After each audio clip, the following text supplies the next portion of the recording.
Welcome back this afternoon. A question on the minds of a lot of people today. How was it possible for the U.S. Capitol building to be taken under siege? Where was Capitol security?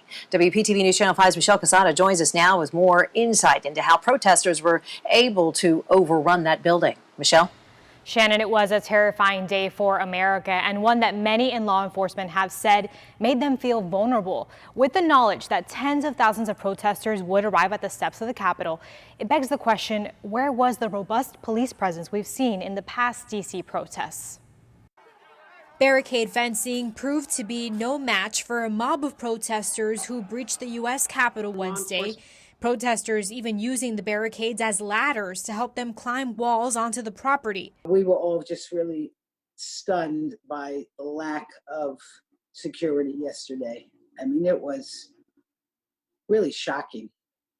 The place was overrun by a mob. Congresswoman Lois Frankel, who was hiding out in a room in the Capitol building for 5 hours, is still trying to understand how protesters got inside. There's going to be a lot of review to see exactly what went wrong. Former special agent of the FBI and law enforcement expert Stuart Kaplan said it was a series of failures. One of the obvious foreseeable contingencies was the potential for violence.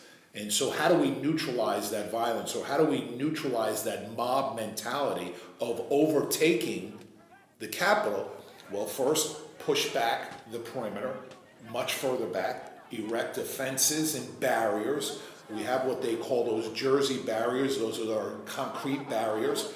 We have armored personnel. We have military type of vehicles. Kaplan said without extra layers of law enforcement in place, there was no way we could expect Capitol Police to hold back that many protesters. They knew it was going to happen, and it fell far short.